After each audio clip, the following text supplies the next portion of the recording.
right now at 7. Very exciting. Obviously, to be in this situation, haven't been here since 2013. Preparing for the playoffs for the first time in 6 years. How some of the younger 49ers are getting ready. I'm just trying to latch on to the older guys and see what they're going to do. Even though he's not the one that pulled the trigger, he is still liable for her murder.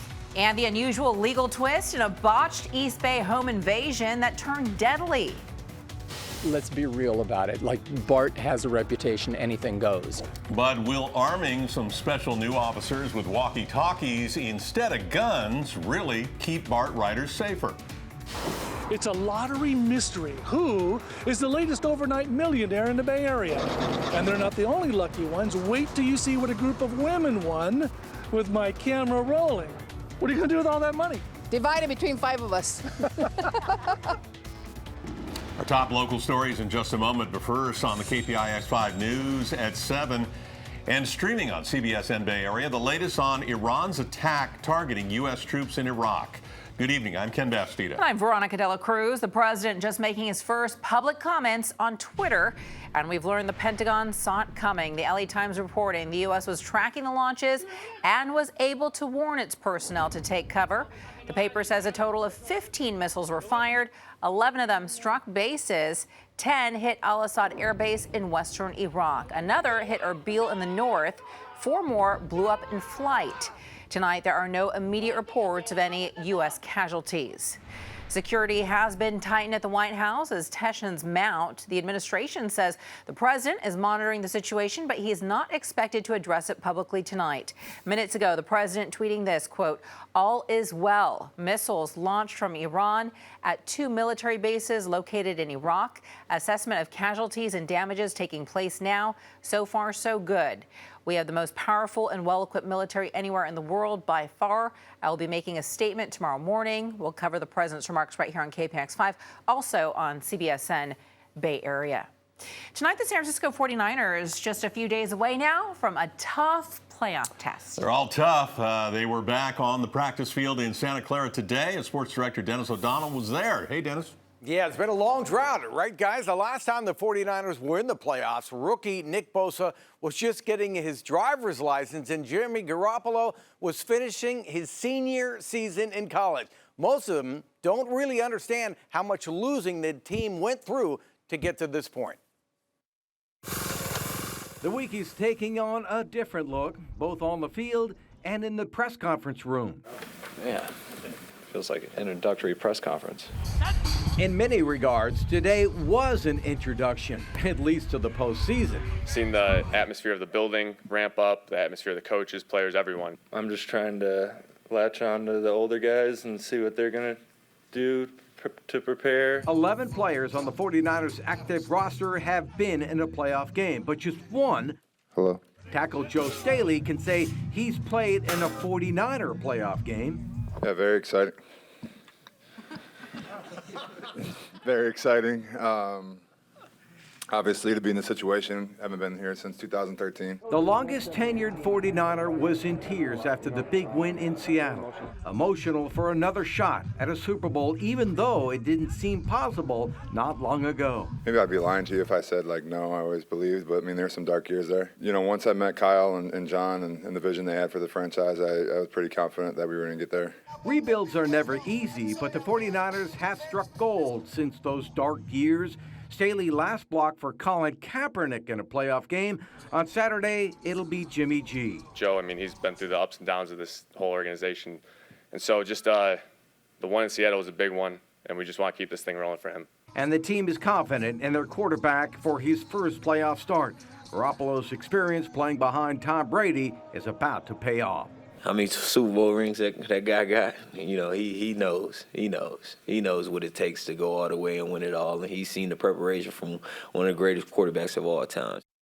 And things are going so well for the 49ers right now. Even a $7,000 fine can't ruin the mood. That's what it cost Jimmy Garoppolo for throwing the game ball into the stands after the win in Seattle. It was caught by Matthew Pinelli, who drove from San Jose to be at the game in Seattle.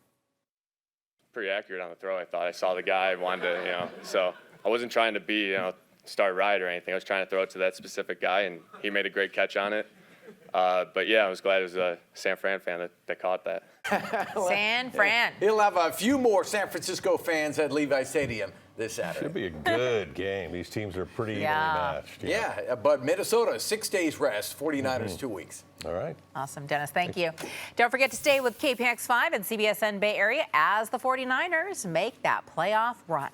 Turning now to weather and a live look over San Francisco. That's looking west from our Salesforce camera. And you can see the clouds rolling in just a bit as we get ready for some sprinkles. Meteorologist Darren Peck monitoring the high-def Doppler. Darren? Yeah, Ken, we got some light rain to track on this. So let's come in for a close-up look and show you where the rain is now.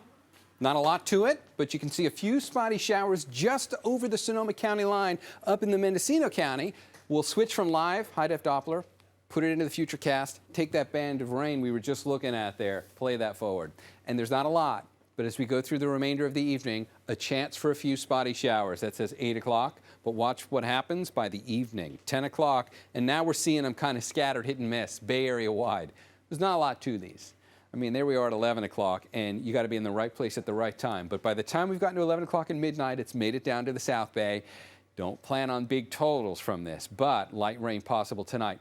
Bigger story is the next one getting here for Thursday morning, because that's going to have an impact on the commute Thursday morning, and I'll show you that coming up in a few minutes. For now, guys, back over to you. All right, Darren, thank you. Deadly home invasion robbery case in the East Bay takes an unusual turn. A man who didn't fire the fatal shot is now facing murder charges. KPIX-5's Andrea Burba live for us in Dublin tonight. Andrea? Well, Veronica, this all has to do with when the crime actually started. And in this case, according to the district attorney's office, it began with that home invasion. Charges have been filed on the attempted home invasion robbery that left 28-year-old Adriana Navarro of Vallejo dead. The person charged, not her ex-boyfriend, who Dublin PD say pulled the trigger, but this man, Ricky Tyrone White, who detectives say was helping her break in. It's interesting because he's not the individual that pulled the trigger. It's all because of a concept known as the felony murder rule, according to legal analyst Paul Henderson. You are responsible for whatever happens while you are engaged in that crime. And that includes conspiring to engage in the crime. Dublin detectives say Navarro and White came from Vallejo, pounded on Jimmy Batia's door at 11:30. Batia came downstairs with his own Glock 9mm. Detectives say he cracked the door slightly for Navarro, and that's when Navarro and White pushed their way in. White, according to detectives, brandished his own .380 caliber handgun, and that's when gunfire was exchanged and Navarro was shot. Even though he's not the one that pulled the trigger, he's not the one that shot the woman that ultimately died, who was his co-defendant, he is still liable for her murder, and it's under that theory and under that legal principle that he's being charged.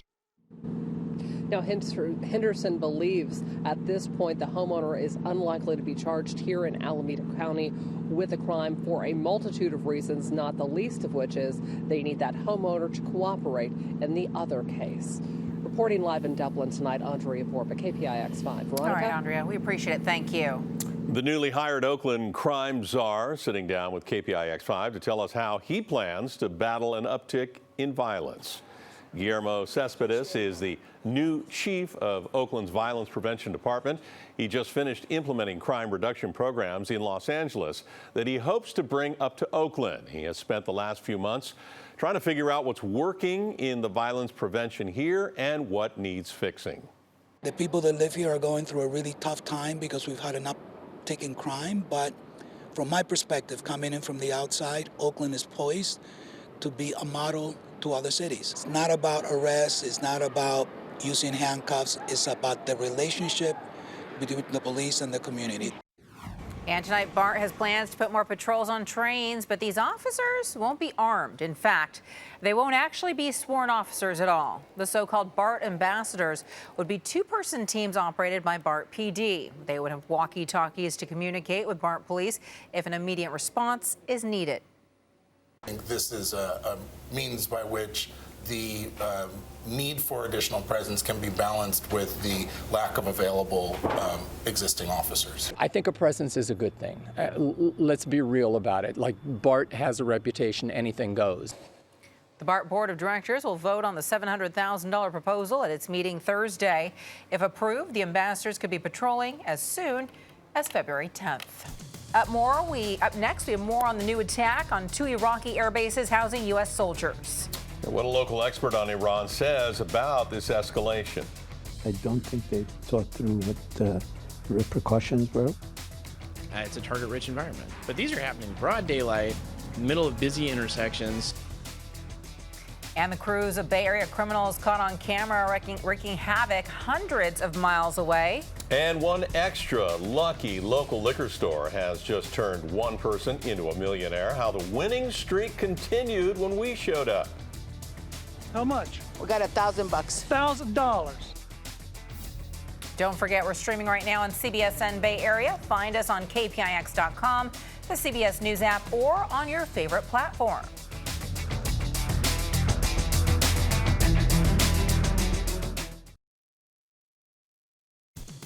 Kickstart 2020 continues all week right here on KPIX-5. Tomorrow morning, the plant-based diet trend. Find out how to do it the right way starting at 4:30.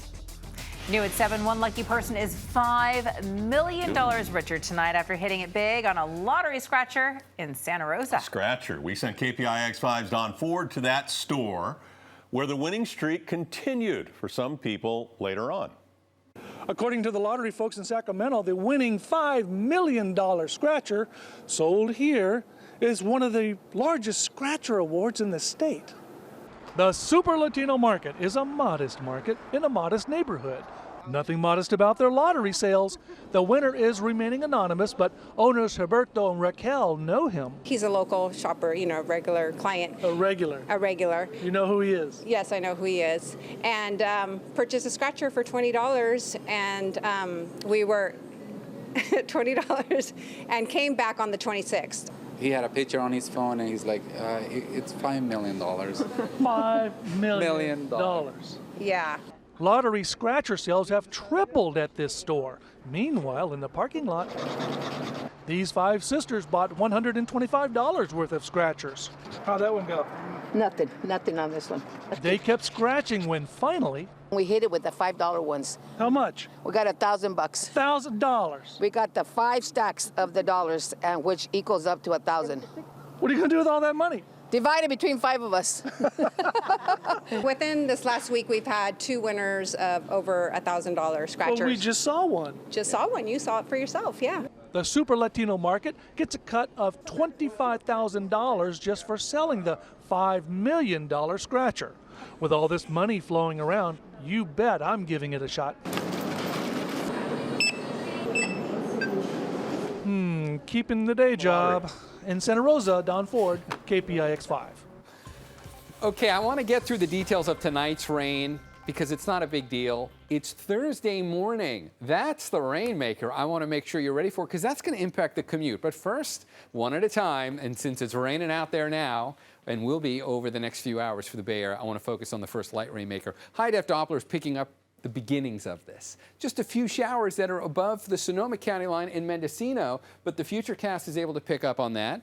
We can play that forward through the rest of tonight and watch what happens between now and midnight. It's spotty showers, nothing to write home about, but don't be surprised if you get a sprinkle between now and midnight. Many places won't get anything, but a lot of places will at least technically get some light rain. In fact, if you look at the rainfall totals, about 1/100 of an inch of rain for much of the North Bay. That's about it. And we can do this for the South Bay as well, maybe a few showers. Now, for tomorrow, there are leftover clouds. It'll look like the storm is still here. We might get a drop of rain sporadically on Wednesday, but Wednesday does not have rain officially in the forecast. You'll see that in the 7-day. Thursday does.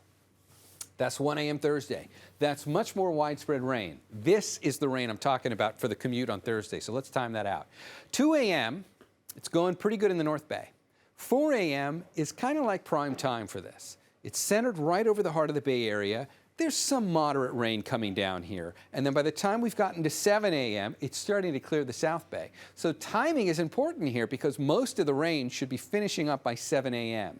just as we get into the real heart of the commute. However, if we look at the rainfall totals, we're going to pick up about 1/4 of an inch of rain here, which means even if you're not hitting the road until the majority of the rainfall has passed, you're still going to have the leftovers on the street. In other words, it's going to be a slick drive. There might even be some areas where you get some minor ponding on intersections, but it's not heavy enough rain to really have an impact beyond just slick roads for Thursday morning. Still, that can mess with the commute. So there's your heads up for Thursday morning. This does give us a little bit of light snow in the Sierra, a couple of inches from this one late tonight, and then the one coming in on Thursday brings the totals to like 10 inches up at the passes. And it'll be fairly low snow, down to around 3,500 feet. It's kind of nice to see that. Morning lows, 39, the cold spot tomorrow. Daytime highs come up noticeably average. In other words, we're coming up into the upper 50s. In fact, let's pull out as many spots here as we can. Keep in mind, it's kind of a cloudy day tomorrow. On again, off again, breaks the sun, but we're not getting out of the upper 50s. Daytime highs stay the same wherever you are in the Bay Area. There's really very little difference here, from 57 in Brentwood to 57 in Kentfield to 57 in Petaluma. It's kind of like a real, it's going to level the playing field as far as temperatures go. Tomorrow, we've talked about that Thursday chance of rain. Saturday's the next one. Does not look like much at all. A few drops of rain Saturday morning, mainly focused in the North Bay. No impact on the Niners playoff game we've been talking a lot about. And then the next chance of rain after that comes in on Monday. Another one that doesn't look like that much rain. All right, guys, back over to you. All right, Darren, thank you. Here's what you missed if you're just now getting home. Iran has buried its top general, Qasem Soleimani, just hours after launching retaliatory strikes on the U.S. for killing him. Tehran fired more than a dozen missiles at a pair of Iraqi bases housing U.S. troops, but at this point, no U.S. casualties have been reported. According to the LA Times, the Pentagon was tracking the launches and was able to give U.S. personnel advance warning. Tonight, a professor of Iranian studies at Stanford tells KPIX-5 he is worried about the broader fallout from Soleimani's death, specifically that the escalating tensions may derail other U.S. objectives in the Middle East. I think it was a wrong decision, not because Mr. Soleimani is necessarily a good guy, but because I don't think they thought through what the repercussions were. Democrats and Republicans caught in a stalemate over witnesses in the impeachment trial. Democrats are urging GOP leaders to allow witnesses prior to the trial, but Republicans want the Senate to question witnesses after opening statements. Ken?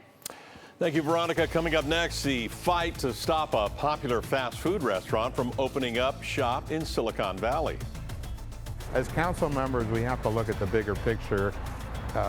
We don't want just a bunch of empty shops.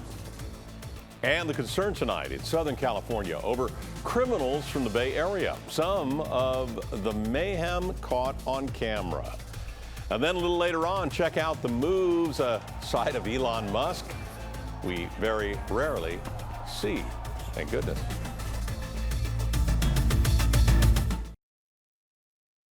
Whole lot of clucking tonight over a proposed Chick-fil-A in Campbell. Yeah, it's just weeks away from a city council vote. It would replace what is now a Denny's at the corner of Bascom Avenue and Arroyo Seco Drive. People who don't want it there say the restaurant would draw thousands of people to the area, bringing a major traffic headache along with it. But city council members believe that it could liven up the area after many businesses have closed down.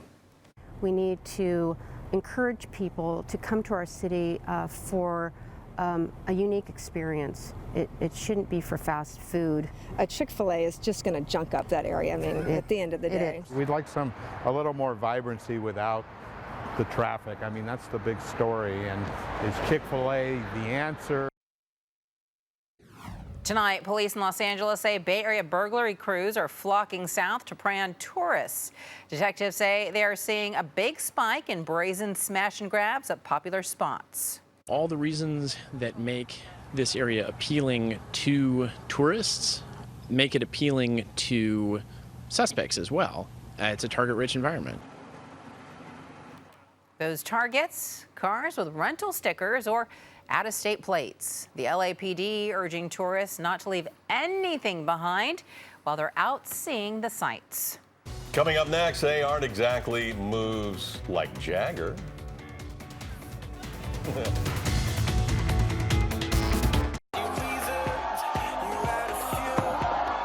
Yeah, bust a move, man. That's Tesla's CEO Elon Musk dancing in China after delivering the first batch of Chinese-made cars. Musk called his moves, quote, not safe for work. You have to wear protective glasses if you're going to do that.